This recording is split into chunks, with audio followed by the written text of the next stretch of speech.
Hey everybody, it's Mary. Welcome back to the channel. We are doing another design team project for Kraftgali on this Saturday, and today we're playing with the Concord and Ninth Monster Love stamp set. Such a cute set. I'm a huge fan of Concord and Ninth, so I'm going to freeze frame real quick so you can take a look at that. Really cute images in here. We have the two monsters, but then there's add-ons. There's their hands, they're holding things, a couple hearts, sentiments.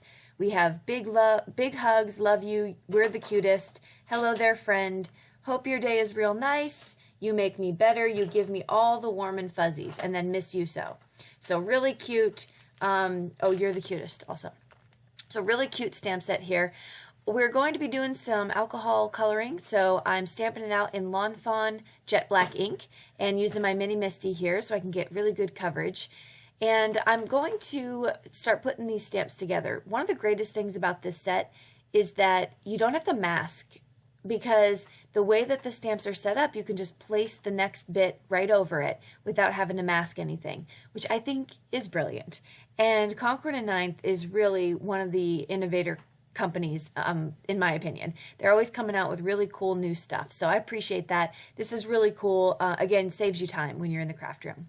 I'm going to pull out my master marker color chart here, and I can't recommend enough, if you have a medium that you love, to swatch it out and put them in color order, or whatever order makes you comfortable or makes things easier for you. But I've done this with the master marker set A and set B, and I'm happy to send that to you if you own those markers as well. They are a brush tip alcohol marker. Very, very juicy. You get 100, I'm going to say the wrong number, but 160 possibly? 80 plus 80, yes, 160. You get 160 markers, a great price to get a full set of markers. And so far, I am loving them. Like I said, they're very juicy, so you have to be careful when you're working around the ends of your images, because you can get some bleeding. I get bleeding in around the heart here, and in hindsight, I would definitely redo this with a little bit lighter of a pink in the middle, because I don't see a lot of gradient right now. Okay, I'm going to work on my grays now, which I'm really happy with the way the grays came out. And so we're just going to get those to color. So let me tell you how the YouTube game was a struggle this week. Okay, I will tell you this. I edited this video, I did the voiceover, and I saved it. And then I went to pull it up this morning to rewatch it so I can upload it, and it was gone.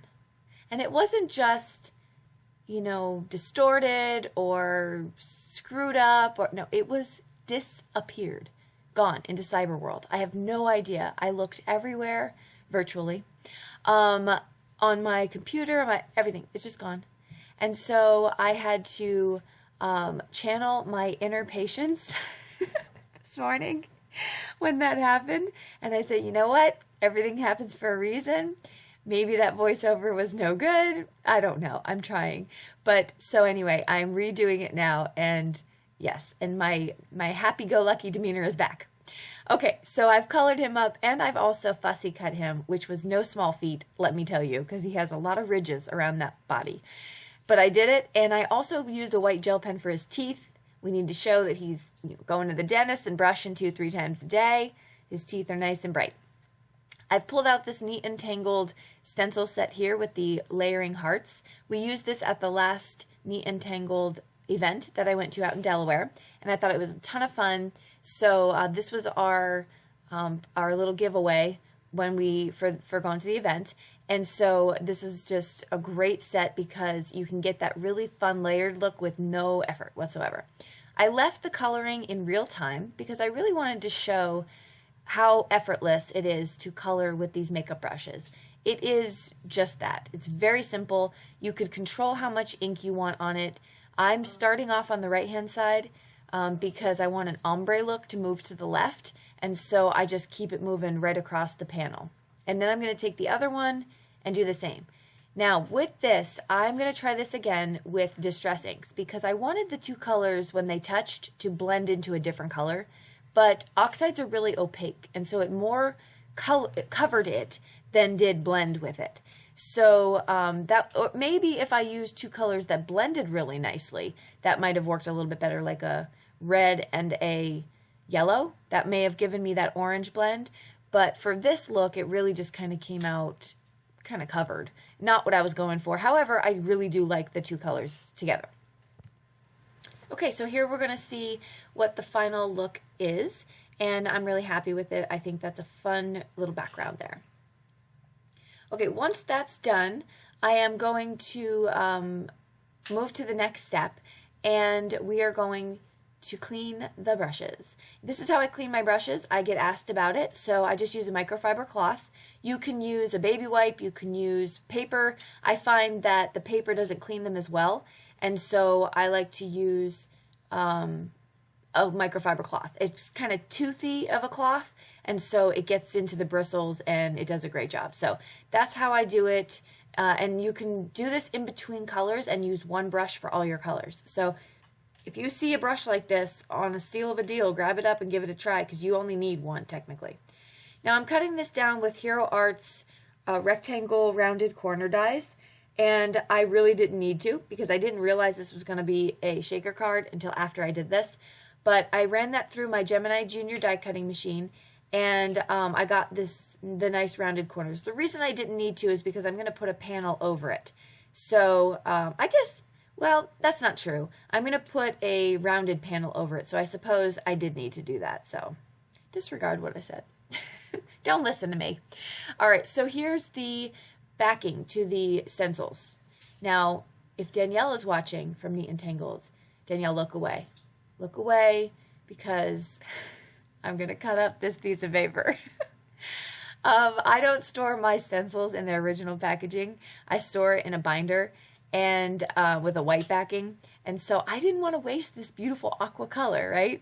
So I'm going to just cut it up and I'm going to make a frame. And this is going to be the frame because I figure this color matches perfectly with the Distress Oxide that I chose. So that is what we're doing here. I have cut that out using 2 of the dies, and that's going to give me the frame look that I want. And yeah, so that's going to be basically right on top. It's a little bit of a thinner paper or cardstock, but that's okay. I'm going to use Fun Foam. Taking out some Judikins embossable acetate.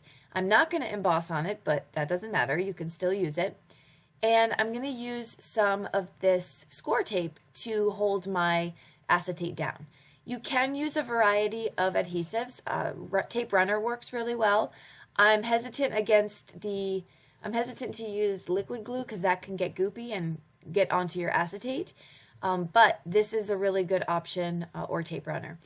Okay, so I'm going to place down my acetate, and then there's going to be a little bit extra around it, so I'm just going to chop that down with my scissors. Once I get that done, I'm taking my Burrtec tape. This is my foam tape of choice. It's a fraction of the price from the 3M foam mounting tape, and I love it. So that's how I put it together so it doesn't get all warpy. And then I'm going to chop this down. Now, I don't normally keep this in the videos, so I thought that I would today because maybe it could be helpful to someone who wants to know how to put together their shaker card. So you want to make sure that your foam is right up against each other. No spaces whatsoever. Of course, if you're new to shakers, I would highly recommend starting with a shape like this, a square or rectangle.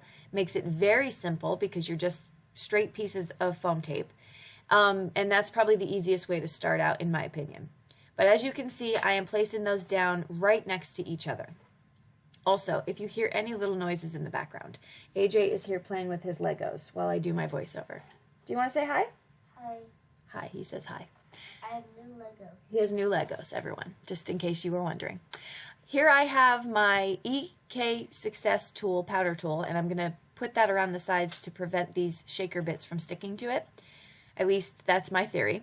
And I'm going to add these shaker bits I'm adding right now. You got those over at the shop. Such a beautiful mix. I just think mermaid when I see that mix. And then adding some pink beads to kind of pull from the pink that I've done on the monster's heart and the background. Okay, so I get that done. And now we need to pull off the release paper. So I will tell you, you need to be very careful when you do this because if you shake around, see how I'm holding it down with my one hand? If you shake it around, you're going to get those shaker bits all over your adhesive, which is just a pain to fix.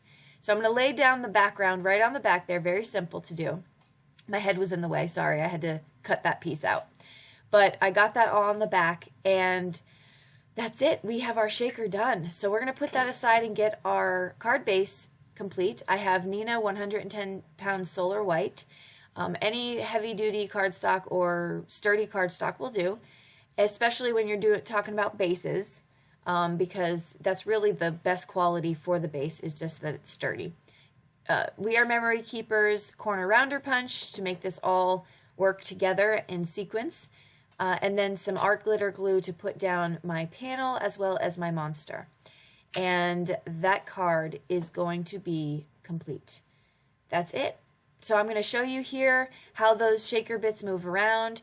They're very free-flowing because I used 2 layers of foam tape, and I have a lot of sequins in there. So yeah, I recommend that for sure if you want to get a lot of movement in your card. And that's it.